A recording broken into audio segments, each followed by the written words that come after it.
Okay, I'm Taro Saito. Actually, my colleague introduced me about me, so I can skip this part. But interesting part about my experience on OSS is I've been using Scala for 13 years. It's a really surprise for me, even for me. I was using Scala since Scala 2.7, which was released in 2008. Yeah, I didn't know I was using Scala for so long time. My OSS activity includes Airframe, which will be explained in this talk, and also created sbt type plugin. Many people might have used this for publishing your project to Maven Central. I also created Snappy Java, which is used widely for Spark, Parquet compression, and so on. Let me explain what I'm doing at my work. Treasure data. So treasure data is a ready-to-use cloud data platform. So even non-engineers can use cloud data services with distributed SQL engine. So once you signed up, you can start ingesting your data to Treasure data. And Treasure data has its own cloud storage. You can make queries against your data using Trino, SQL distributed engine, or Hive, Spark.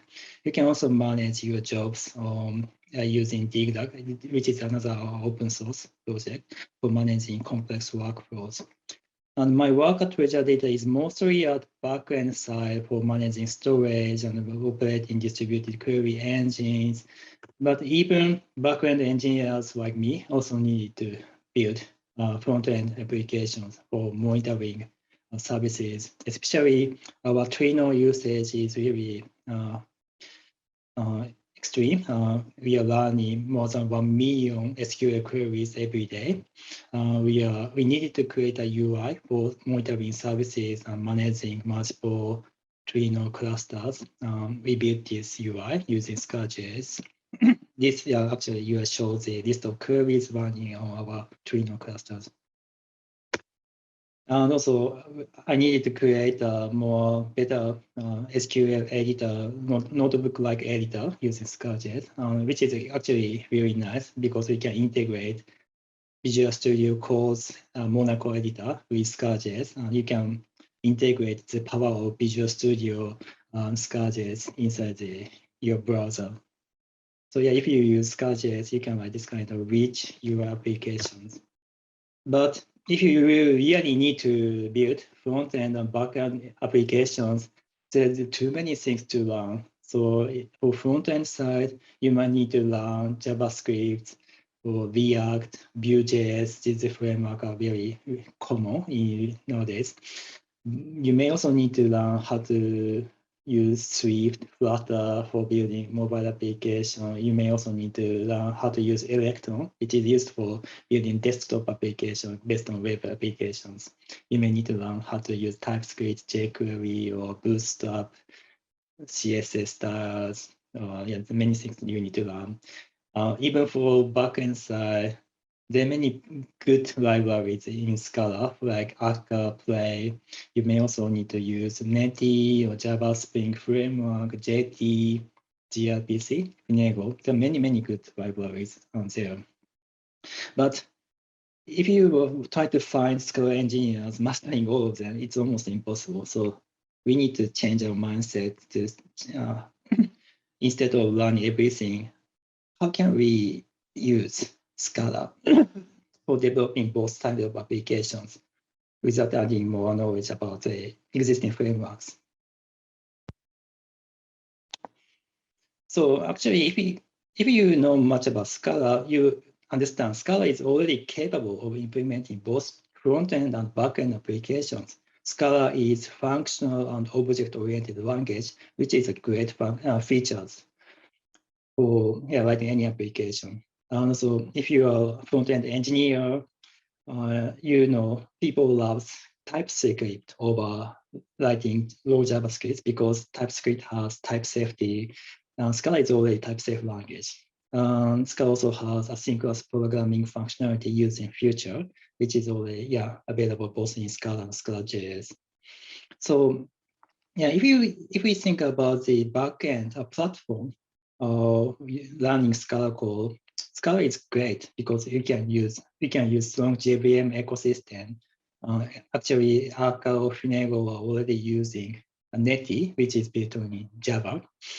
gRPC, we can also use gRPC for running HTTP2-based efficient web applications.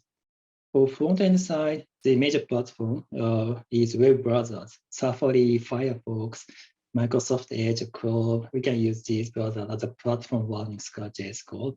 A great thing about Scala.js is the major release version 1.0 was released last year. It's still constantly improving. The current version is 1.7.1, which is already production ready to use and also surprisingly stable.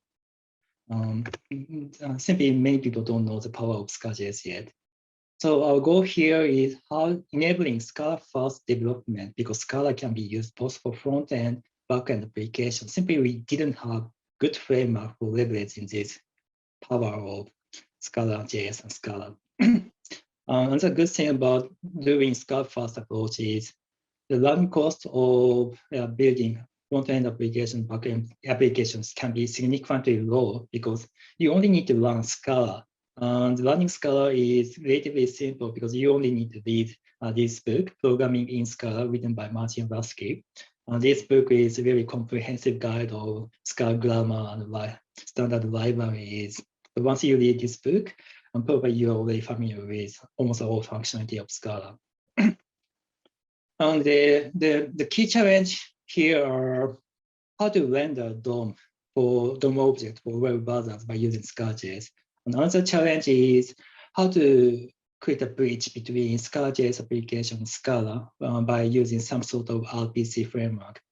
And a solution here is using Airframe open source library, which has 20 or more library modules so that we can leverage it for building Scala-oriented applications. I'm going to explain these details. But before that, let's go back to some history about the past. Actually, similar approach was already exist, like Google Web Toolkit, which was released around 2006, almost 15 years ago. Google aimed to explore a Java-first approach using Java both for front-end and back-end development. And gRPC can compile Java code into JavaScript, which is great because you don't need to learn anything about JavaScript for building front-end applications.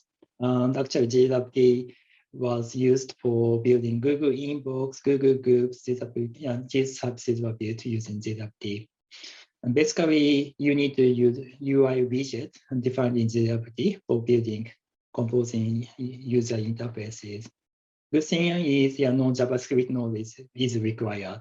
And also, you don't need to care about the browser differences between Internet Explorer, Safari, Firefox. Chrome was once not present around that time, 2006. So the biggest challenge around front-end development around that time was how to overcome the significant differences of browser behavior between Internet Explorer, Safari, and so on. If you are writing front-end application at that time, probably Internet Explorer was the biggest enemy for your application development.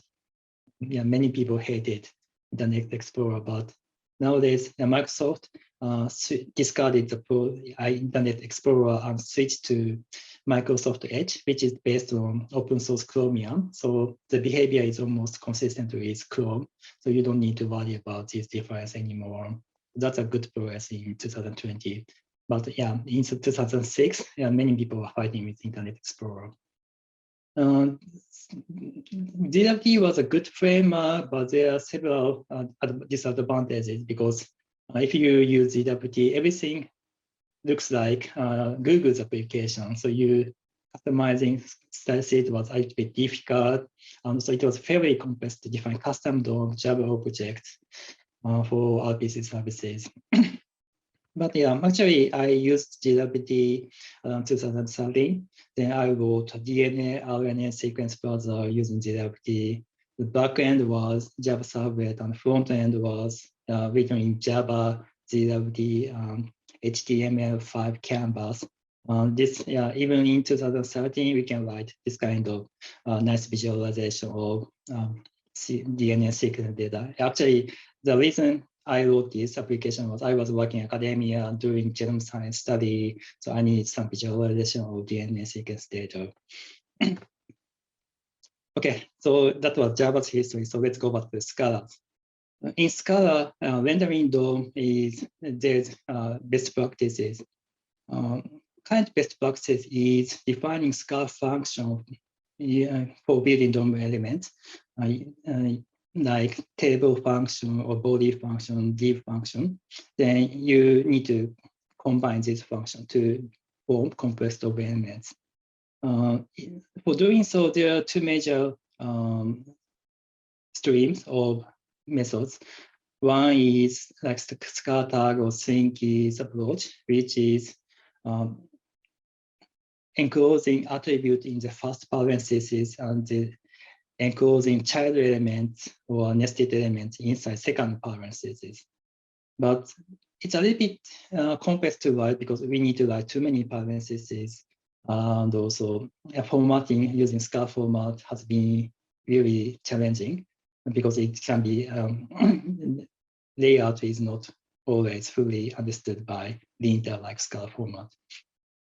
So the current best practice is making no separation between DOM elements and attributes, which this approach is taken by Scala.js via airframe-rx, which is more Scala-friendly syntax. So you can easily see start of the end of the tags just by using a single pair of parentheses. Then yeah, airframe has a airframe-rx library for building complex DOM elements. If you want to reuse DOM elements, you can define Rx element interface, which only has render method, so that you can generate arbitrary DOM elements. And this example shows how to create a button. If you click the button showing some alert window, then you can use this code for changing button title or adding custom CSS style.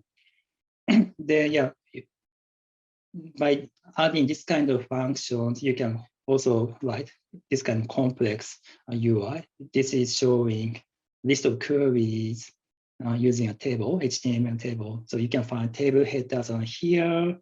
You can also see the iteration over the list of table rows, then generate a complex DOMs here. So it's almost like combining Scala function and making chain of Scala function calls. So if you're a Scala engineer, writing DOM is also like in Scala. Then unique point about the front-end development is you need to do more reactive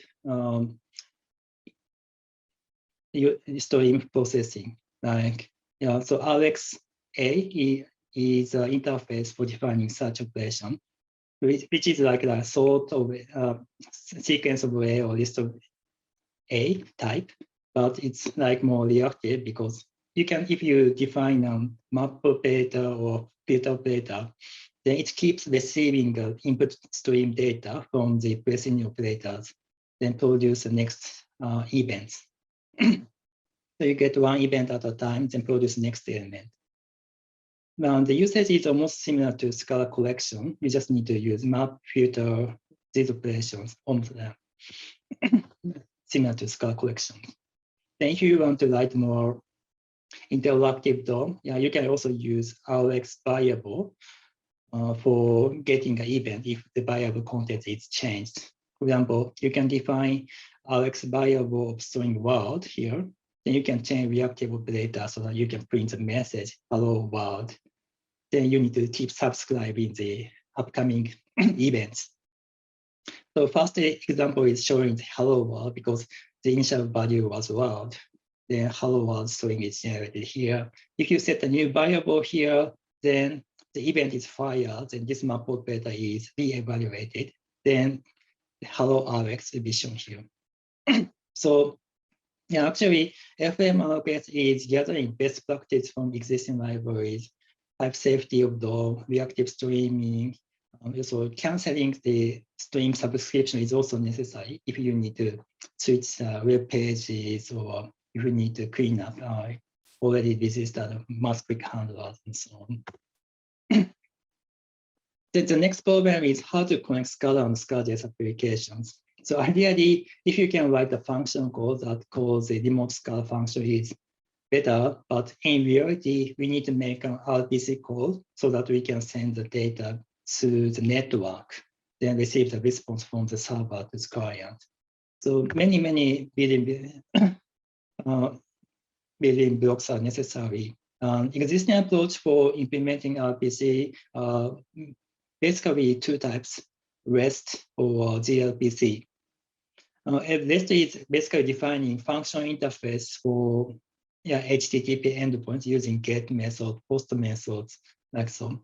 There are many web frameworks for Scala, like Play, Arca HTTP, Finagle, Fin, Skinny framework can be used for building REST-based web services in Scala. If you want to use gRPC, you need to use Google's ProtocolBuffers schema language to define server and client interface and generate code for creating stubs based on the protocols. There are many Scala wrappers for over gRPC, like Scala-PP, MuScala, Arca gRPC can be used for creating such gRPC-based services. But we need to revisit the value of Scala itself. Scala is already fully capable of defining RPC interface because we can use Scala function as RPC method definition. Scala object can be RPC's request and response type. So why do we need to define REST services or gRPC services if we already have Scala? So a new approach here is Airframe RPC, which provides a Scala-First RPC implementation. You don't need to think about REST or protocol buffer anymore. You just need to define an interface, function interface using Scala. You can define model classes using case classes in Scala. Then Scala core can be a good RPC interface, and also it also can be a good API documentation. Then you can make a core RPC call between client server-side applications. To actually implement RPC, we need several building blocks like message serializer, the serializer. So we also need a network-based data format so that we can send the data between server and clients. REST framework uses JSON protocol. gRPC uses protocol buffer binary format. In Airframe RPC, we can use MessagePack or JSON. JSON can be used as well. Then the interface language will be just Scala, no more REST protocol buffer. We also need to have some code generator for building client-server implementation. Then for serializing data, we created airframe-codec, which is a MessagePack-Based Object Serialization library. MessagePack itself is a sort of compact binary format of JSON. So an arbitrary object can be represented in both JSON or MessagePack by using the pack and unpack interface of airframe-codec. So Scala object will be MessagePack binary. And for supporting complex object serialization, we defined many predefined codecs for primitive type values, Scala collections, and so on.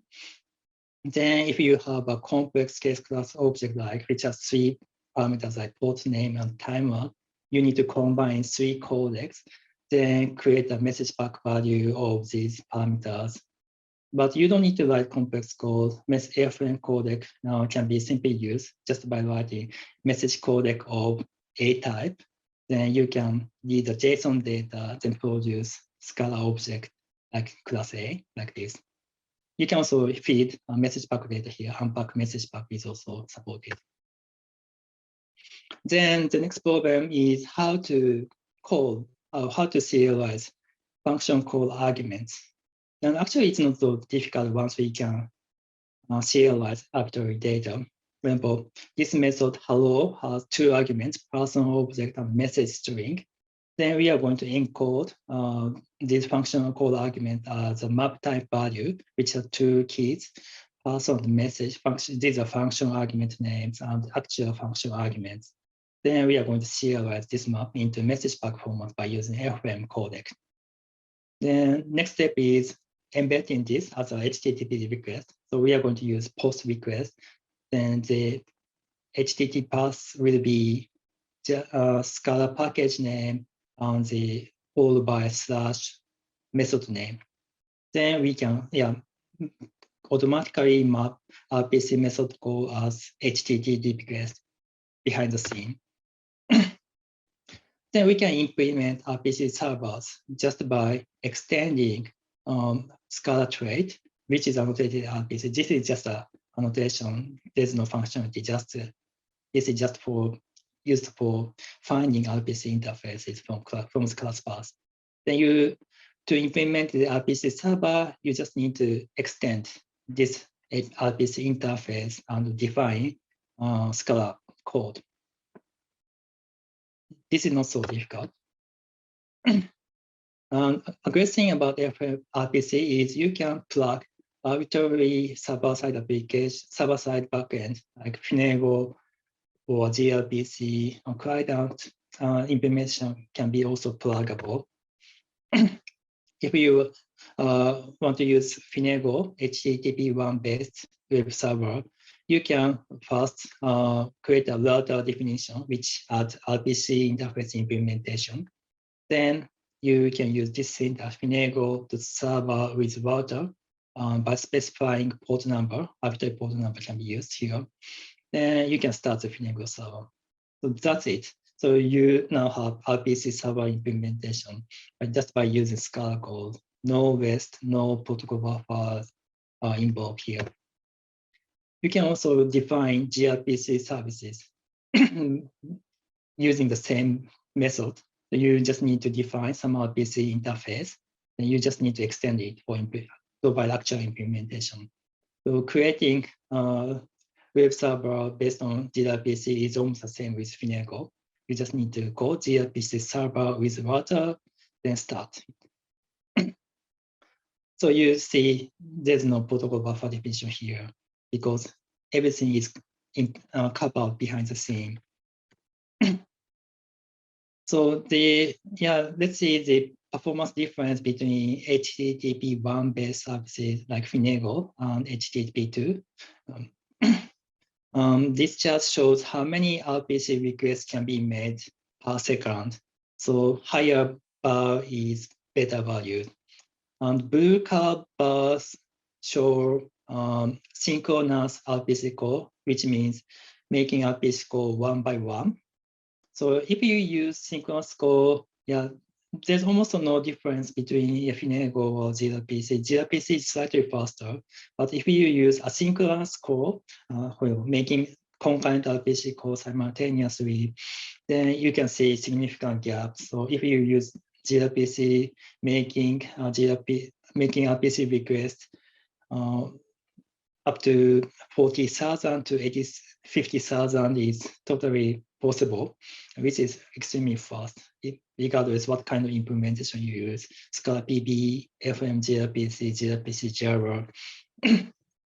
If you can make, for example, 40 to 50,000 RPC requests per second using this result is for my MacBook Pro machine. Single machine can provide this kind of performance. So you just need to add more machine to add scalability. A key performance difference mostly coming from the gRPC's implementation, which is multiplexing multiple RPC requests over HTTP2. So if you make a lot of RPC code, then the same connection will be reused for processing multiple RPC requests. So that is a huge advantage of using gRPC as a backend. So if you want to know more details about how we are implementing gRPC supporting Airframe RPC, you only need to look at two key points like method descriptor and request response marshallers. Actually, gRPC itself is data format agnostic framework. So not only protocol buffers, you can also use JSON or MessagePack as a underlying data format. Arbitrary data format you can embed inside gRPC framework. But writing this kind of code every time when you define RPC interface is extremely hard. So we created a code generator called sbt-airframe plugin, which basically with RPC interface classes, then generate RPC client code for accessing the server's applications. This plugin can generate different type of code generator for Scala environment, Scala.js environment, or gRPC. It can also generate Open API YAML specification file. So if necessary, you can generate Python-based client, RPC client, or other language RPC client based on the specification defined in OpenAPI. You can also create a good API documentation. Now, there is a good Swagger editor. If you feed the YAML file into Swagger editor, you can create API documentation of these. So let's combine everything together. So you need to define RPC interface, then you need to generate RPC client. Servicing client is a product of sbt-airframe plugin. Then you just need to use this client to make an RPC call. Clients, my service, hello method is called. Then you just need to pass object, then getting a response from the server. So that's it. Behind the scene, many things are happening, sort of serialization of Scala object into MessagePack by using airframe-codec is happening. And also,